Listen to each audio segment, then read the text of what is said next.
The National Broadcasting Company presents Christopher London, created especially for radio by the most widely read mystery story writer in the world, Earl Stanley Gardner. Produced and directed by William N. Robeson. And starring Mr. Glenn Ford.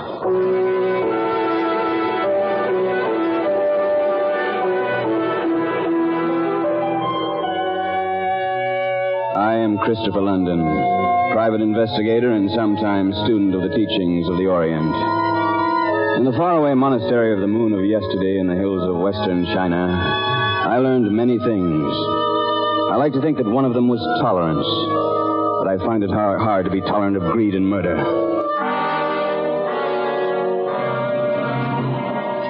Yet any man who agrees to look for a beautiful missing heiress along the San Francisco waterfront is asking for trouble, and usually he gets it. In this case, it was me, and I got it. It started in the lavish Nob Hill home of Arthur J. Manners, attorney at law, where I had been invited on a professional basis. Fix up your drink, London? No, thanks. I asked you to come here because I didn't want to talk about this thing at the office. Oh, it's a nice place you have here. Awfully nice. Oh, it's too big. It's too expensive. Now, first I'd better show you the young lady's picture. To Arthur, my dear friend and guardian, Helen. Oh, she's a beautiful girl, Mr. Manners. Too beautiful. Too rich, too spoiled. From the time the parents died 5 years ago, Helen Falconer has been a constant worry to me. And now this. This time I'm really worried. Now, let's see. You said a week ago she arrived on the plane from Mexico. Yes, for her first visit in more than a year. She wired me when to expect her, and she was on the plane. I checked. I found somebody who remembers seeing her get into a dark blue sedan. And that's all, London. She disappeared. Vanished. And just when I have to produce her in court next week for an accounting of my guardianship. What about relatives, friends? No living relatives and no friends in San Francisco. She's never here for more than a few days at a time. Doesn't live anywhere for more than a couple of months at a time. The French Riviera, Rio, New York, Acapulco. Only time I know where she is when she wires me for money. Well, you've checked the hospitals, I suppose, and the morgue. Certainly. Why haven't you gone to the police? Afraid to. That's why you're here. Where did I put that? Here, you better take this. Driver's license. Yeah, she applied for it last time she was here. Age, height, hair, eyes, and so on. Thumbprint, signature. Might help. That might indeed. You'll know her by a ring she wears. She never takes it off. Antique emerald ring. Heavy gold setting, stone engraved with a serpent and an arrow. Find that ring and you'll know who it is even if she has her head in a sack. Yes, come in. There's a Mr. Lawrence Scoville. Oh, tell him to go away. I'm busy. I said I'd call him if I heard anything. Yes, sir. Oh, Scoville. I should have told you about him, London. Claims he's engaged to Helen. Met her recently in New York. Well, maybe not. Says she wired him she was coming and to meet her here in San Francisco. Spends his days mooning around my office. I wish he'd go back to New York. He gets on my nerves. Well, maybe I'd better start by seeing him. No. Yes, just a waste of time, and he doesn't know a thing. You interest me, Mr. Manners. Have you changed your mind about wanting me to locate this girl? Changed my mind? No. Why? Because you're stalling. Yes, I suppose I am. But it's because I'm worried. I don't know how much I should confide in anybody. In that case, we're both wasting our time. Goodbye, Mr. Manners. Now, wait. No, London, sit down, please. All right. I have reason to believe that Helen has involved herself in some sort of smuggling operation. For the thrill of it, nothing more. It may be that the headquarters of this gang is at a waterfront dive named El Toro or El Torero, something of the sort. Mind you, I don't say it's true, but it may be true. Now, you must have some reason for believing it. Well, I'm not at liberty to give my reasons. I merely warn you that searching for her may lead you into some danger. Well, in a way, Mr. Manners, danger is my business. I'll keep in touch with you. And I'll say this. Nobody ever began a search for a missing girl with more clues.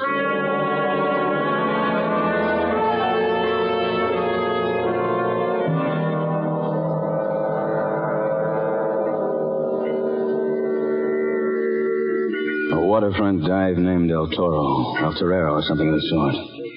Now, it wasn't in the phone book, but I thought I knew how to find it. You take a stroll along the Embarcadero in the fog, and you might find anything. I'm sorry. It's okay. I didn't hurt you, did I? No. This fog is pretty thick, isn't it? What's the matter? You lost? Yeah, in a way. I was looking for a place. I forget the name. Stupid. Yeah. What you want there? Oh, a drink? I don't mind if I do. Well, fine. Let's go. Oh, yes, I remember it now. Oh, that's swell, honey. El Toro. That's it. A joint. Strictly a dive. Oh, you know where it is? What do you want to go there for? Well, I told you. Yeah. You said a drink. What is it really? A dame? Maybe. You were going to buy a drink anyway. Certainly. Okay, honey. Only no dame you're looking for is going to be at El Toro.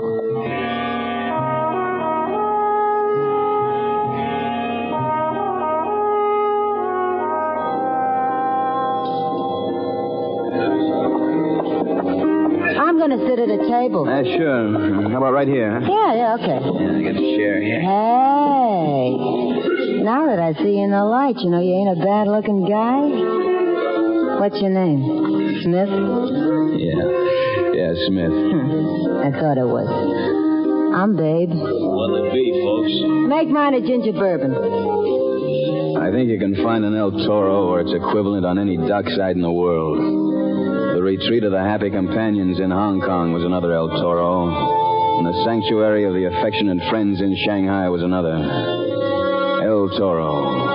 A small, dark place within the sound of the sea, where men speak in low voices to each other of their plans and schemes to catch fortune by the tail. In the small, dark place, there were 7 or 8 seafaring men, a couple of women sitting together, quietly, waiting, I think, for something that would never come.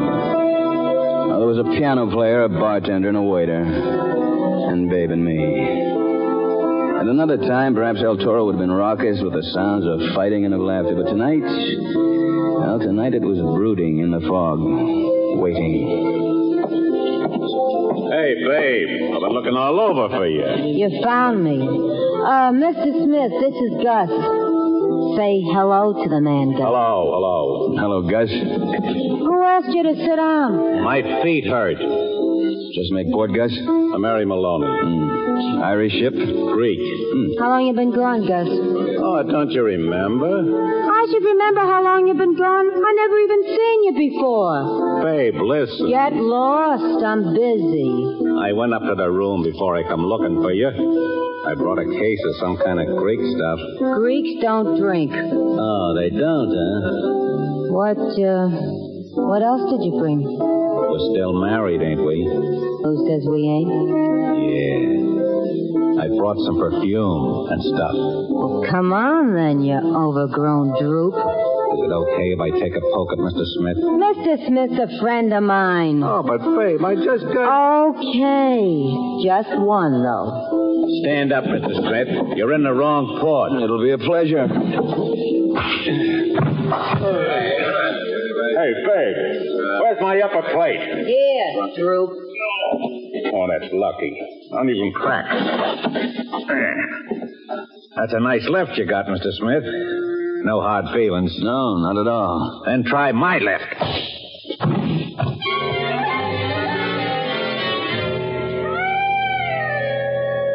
I don't suppose I was out more than a minute or so. But when I came to, Gus and Babe were gone. And 3 new customers had arrived. 2 men and a girl. They sat at a table in a shadowed corner. Almost certainly the girl was the one I was looking for. Okay, mister? Yeah, I'm all right. Oh, I'll clean this up. Oh, what hit me? First day's home from a voyage. Gus always does that. He don't mean no harm. What do you have? Say, those 3 people over there, did they just come in? Oh, yeah. While you wasn't paying no attention.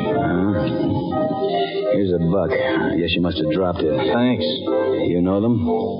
Not me, mister. I don't know nothing. Do they come here very often? Oh, mister, why don't you go home? We have enough trouble around here without strangers. It just ain't healthy for strangers here. Especially strangers with noses. Noses? Which they stick into other people's business. Oh. No, why don't you go home? I recognized the girl from the photograph Manners had shown me. Although her hair was a different shade, she was heavily suntanned, and the clothes she wore left so little to the imagination that it was hard to concentrate on her face. But if I needed further proof, I saw the flash of emerald green as she lifted her hand to her cheek. The men with her? One was Oriental, Manchurian probably. The other may have come from the Middle East. Suddenly they seemed to come to some sort of agreement. They got up. The Manchurian spoke an inaudible word or two to the girl, and the two men left El Toro together. Well, it seemed obvious that they would soon return, so I took advantage of the moment. Excuse me, Helen Falconer? What? Who? You're Helen Falconer? That's what I thought you said. I never heard of her.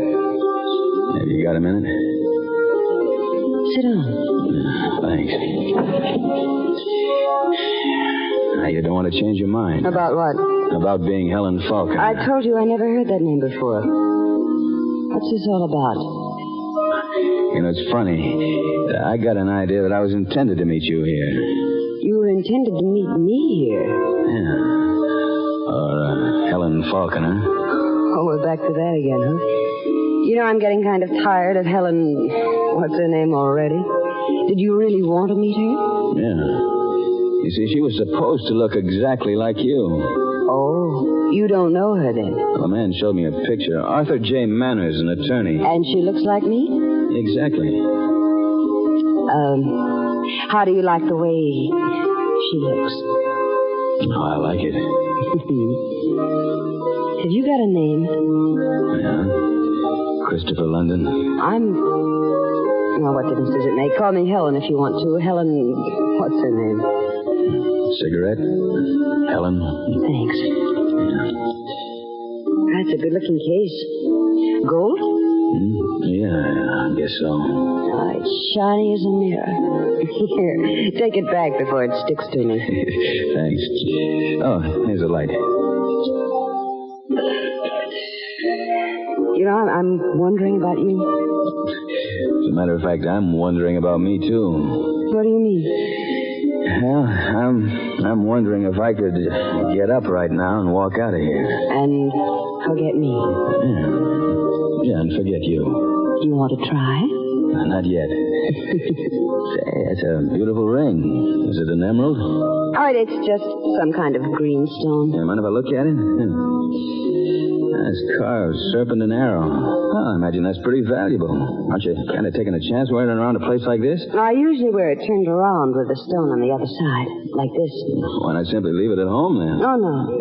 I never take it off. Yeah, sort of good luck charm. Sort of. Has it brought you any? Good luck? Yeah. All the time, Christopher. All the time. Helen. Yes, that's me, isn't it? Yeah. Does the name Scoville mean anything to you? Lawrence Scoville? You know more people that I never heard of. Helen, listen. I'm serious. Now, do you know who you are? Do you know where you are? Where were you a week ago tonight? Oh, 2 weeks ago. Well, a month ago. Don't you know? Of course I know. Well, then where? Why do you care? Well, answer me. No. Answer me, Helen. Can't you remember? Now, where are you going? Don't come with me. Why? They'll be back soon, and I have to go. Not without me. Waiter, how much? $1.20. All right, here you are. Come on, Helen. Christopher, don't. Come on. Now, what are you afraid of? Christopher, can you see in this fog? Oh, not much. Neither can I. Hold on to me. Helen, it's important. Who are the men you are with? The men who are coming back. Hold me. Oh, don't you understand? You've got to answer my question. I don't know. Hold me, Christopher.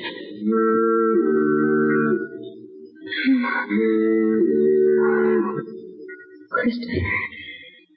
Helen. No. You mustn't ask me anything. It's not safe. If you're in danger... I'm in no danger. I know what I'm doing, and I'm safe and protected. But don't ever try to find me again, Christopher, because that's dangerous for you. Worse danger than... Look out!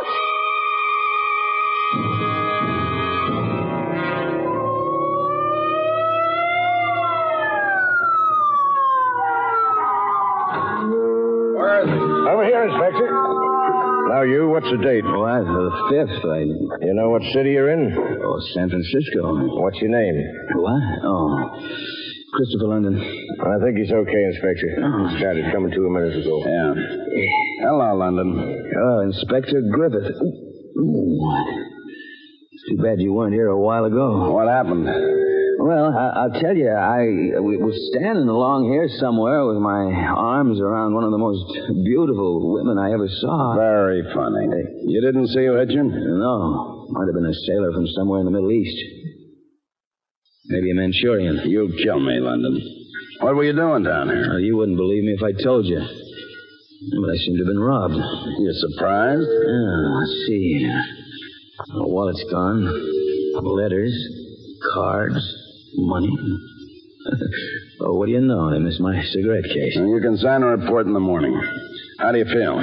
Bad, Inspector. Not good. Get in. We'll take you home.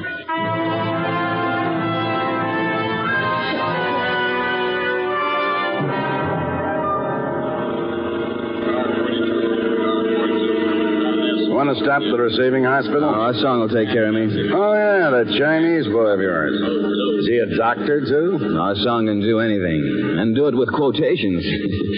Say, Inspector, I'm going to ask you a favor. Yeah? All right, here's my cigarette case that those guys missed. It's got some fingerprints on it. Will you have them checked fast? Give it to me. And careful of those prints. Tell your grandmother. You know, it takes a while. Even if I told you where to look in the file? Well, that might help. A driver's license issued to Helen Falconer, this city. What's the angle? And if there is an angle, you'll be the first to know. All right, you can let me out here. Okay. San Francisco Police, 11 p.m. San Francisco Police. Helen, Falconer. Dan, I want that cigarette case back. You'll get it after I check.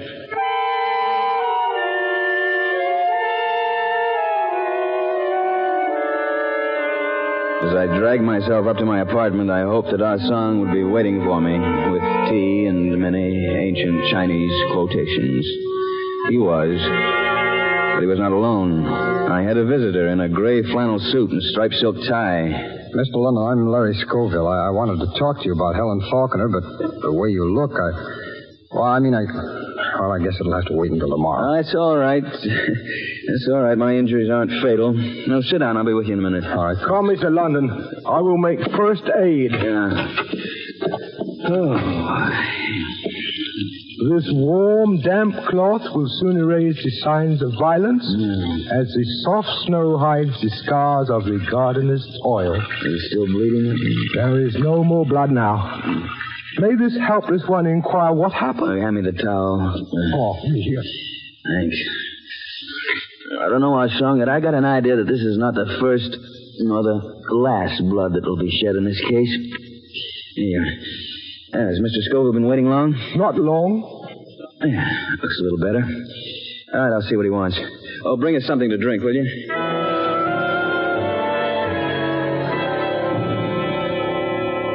That's all there is to it, Mr. London. I was in Mr. Manor's office and happened to overhear something that made me think he'd asked you to search for Helen. If you can't tell me anything about where she is, or if you don't know, okay, I understand. But can you tell me this? Is she still alive? That's no good worrying, Scoville. Now, tell me again. You say somebody broke into your room at the hotel. Now, at what time? Oh, it must have been between 8 and 10:30 tonight. And nothing was taken? Nothing at all. You're sure about Certain. that? And you've no idea what they were looking for? I can't imagine. All right. Scoville, have you known Helen a long time? Well, only a few weeks, really, but it was long enough for us to fall in love. And you don't know very much about her? I mean, who her friends are or what she does here and abroad? Well, No, I guess that's true, but... I'll get it, Arson. Why, Mr. Manners. Good evening, London. Come in. I was in the neighborhood, and I thought I'd take a chance that you were still awake because Oh, Scoville. Hello. Well, you had an accident, London? More humiliating than painful. That's nothing. Oh, sit down. Oh, no time. I'm on my way home. I just stopped in to tell you... this concerns you, too, Scoville. To tell you that I've seen my ward and talked with her. Oh, you did? Is she all right? Quite all right. When can I see her? I'm afraid you can't see her. Well, the fact is she's fallen in love with somebody else, and she wants you to forgive and forget, I believe the expression goes. No, I don't believe it. She's very definite about it. Now, London, I'm glad to say that my suspicions were entirely unfounded. I'll send you a check in the morning, and if you'll return that driver's license, we can consider the matter closed. I'm sorry, Manners. I haven't got the license. I lost it. Oh. Well, that's not important, then. Good night.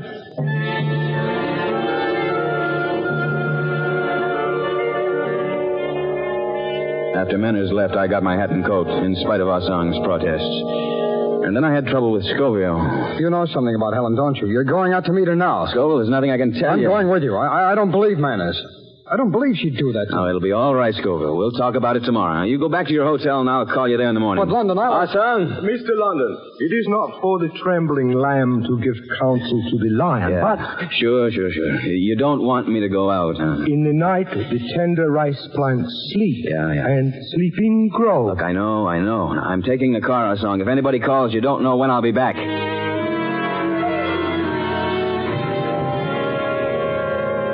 I left poor Scoville standing on the street, got my car out of the garage, and headed for the waterfront. For a while, I thought another car was following me, but the fog made it impossible to be sure. I parked my car about 2 blocks from El Toro and started to walk up the Embarcadero.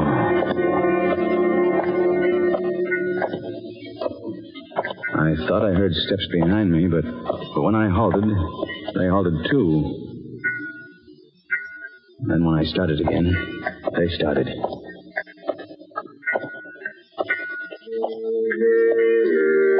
I'd walked about a block when...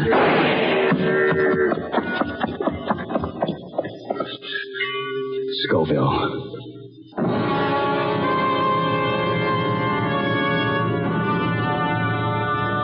Back a block, I found a telephone at an all-night drugstore and was lucky enough to get Inspector Griffith at Homicide.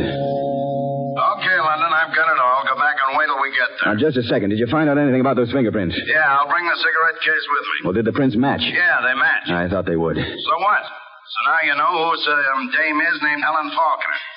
Wait for us. I didn't wait for Griffith and the men from Homicide. I passed the crumpled figure that had been Lawrence Scoville, alone and shrouded in the fog. There was nothing I could do or say, so I didn't pause. He had been alive, and now he was dead, but uselessly, wantonly dead. In front of El Toro, there was a taxi waiting. The door was open. A girl came out, her face concealed by a veil. I saw a flash of emerald green as she entered the cab. There was no need for me to follow her. I knew where she was going. I knew where she had to be going. And I was sure that with some fancy illegal driving, I could get there first.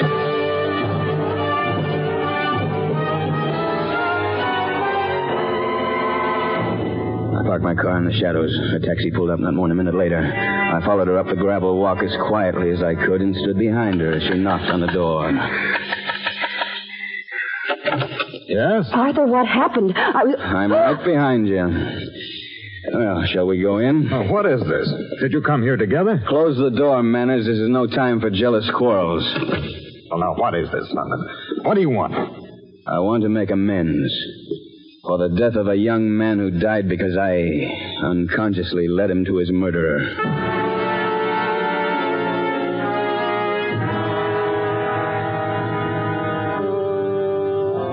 We were in Manners' elegant study, the three of us. The girl, still beautiful, but pale and tense. Arthur J. Manners, attorney at law, calm now, almost too self-assured. And Christopher London, who probably looked as if he'd spent a night in a bowling alley as a stand-in for a 10-pin. Now, Manners was being pleasant. No, I'd never seen him quite so pleasant. Well, I'm glad that you and Helen could meet here. We met at El Toro. With the briefing you gave me, I couldn't have missed her. You arranged our meeting. You wrote the script and directed the play, but you didn't figure on this ending. Christopher, listen to me. What's your name, Helen? Arthur, what's he talking about? What do you mean, London? If you've got anything to say, say it. She's Helen Faulkner. You know that. Christopher, I can explain about those awful men at El Toro, but it was just a silly...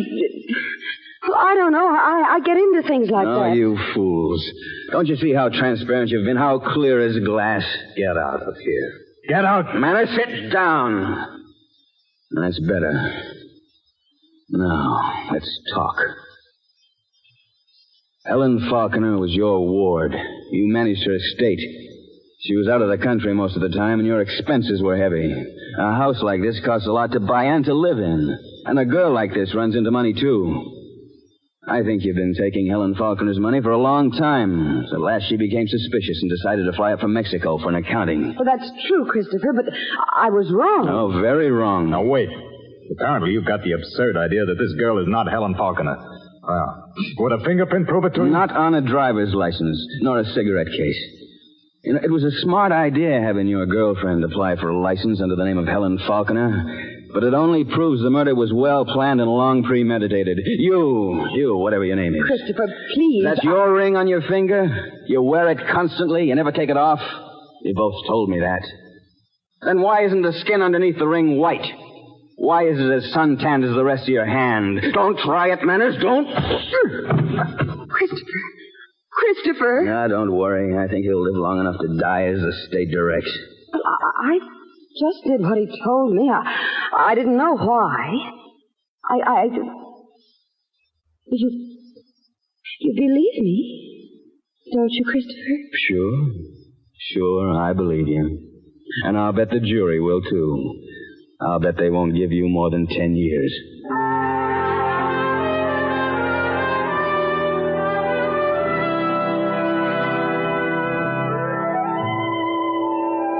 Yes, Arsong, you and your revered ancestors were, well, it was so right. Oh. Yes, greed and duplicity go hand in hand with murder. Arthur Manners killed Helen Faulkner on the day she arrived from Mexico. Her body, well, may never be found. But Manners will die because he shot Lawrence Scoville. Yeah, Scoville must have worried him. Oh, yes, murderers must worry. And he went through Scoville's hotel room because he was afraid the boy might have a picture of the true Helen Faulkner. Then he had to kill him because he followed me. If Scoville had seen the girl I thought was Helen, well, the whole thing would have fallen apart. And the young lady? Oh, the misguided girlfriend of an attorney at law. Oh, with time off for good behavior, she will still be as beautiful when she gets out. Well, why were you called in at all? I was the patsy. If the question were ever to come up, I would have been called on to swear that I had found and identified the missing Helen Faulkner and returned her to her worried guardian. That way, Manners would have gone right on receiving the money from the dead Helen Faulkner's estate. Only what? Only Manners forgot that the phony Helen Faulkner's license had been issued less than 6 months ago. And Manners forgot that he'd told me that the real Helen Faulkner had not been backed in the States for more than a year. Well, our son, we wouldn't have made that mistake. No, would we? Oh, no, Mr. London. This humble one can manufacture his own official document when necessary. Yeah, you know, sometimes, our son, I think it's a pity that we didn't choose a life of crime. Oh, no, Mr. London. It's very appealing, but unrewarding. Remember it is said, if a man walk even tippy-toe on road of wrongdoing, his reward surely waits him at road's end, the hangman's noose. How true. But you meet such attractive gals along the way.